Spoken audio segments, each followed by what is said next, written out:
A short visit to warmer climes and a reunion with old acquaintances. More on that later. Sebastian Sorger returned to the tennis court after a long break.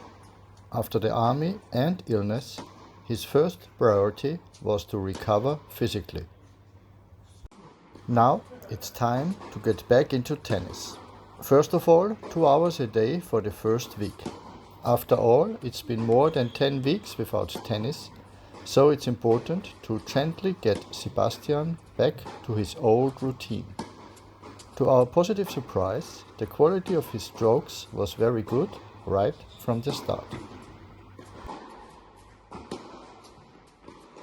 We will now observe how the next few weeks go and then evaluate when it makes sense to get back into tournament tennis.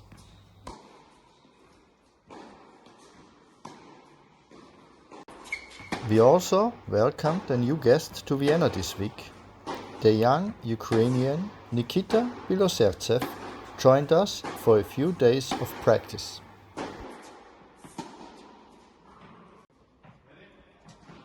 At 16, he is still very young, but he is already in the ATP rankings and played some good matches against experienced players. He is also in the top 100 in the junior rankings, and his next highlight will be his participation in the junior competition at the Australian Open.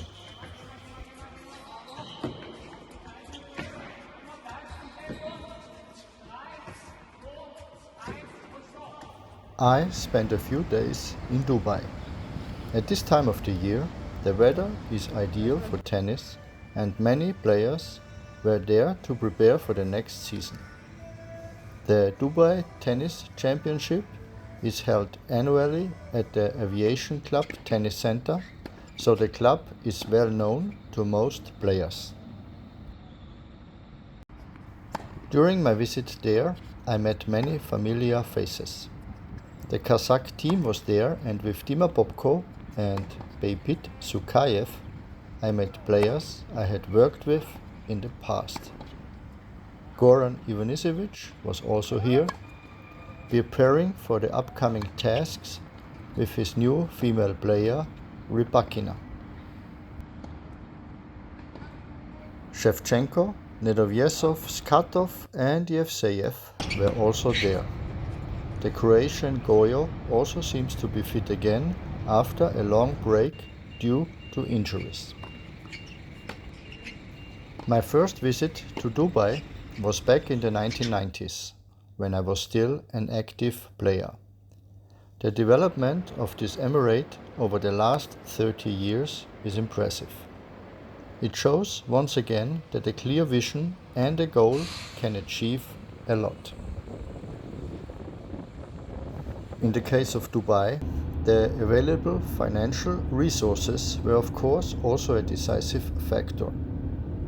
But we also know from other examples that it is also easy to senselessly burn existing capital. The price level has also developed accordingly, and Dubai is certainly not a cheap place to be. Nevertheless, the traffic, the crowds, and the construction activity demonstrate its popularity. This corner of the world is certainly not everyone's cup of tea, but you have to acknowledge the things that have been turned from a vision into reality.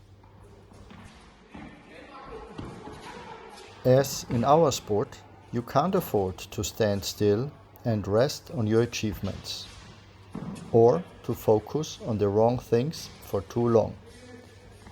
The many journeys in my life have certainly not always been easy, but the positive effect is the ability to learn to look beyond the horizon.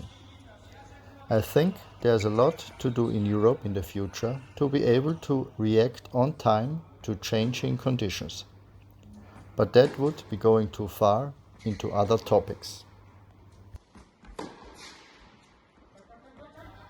For many, peaceful days are just around the corner. I wish everyone a Merry Christmas and hope to see you again in the next video.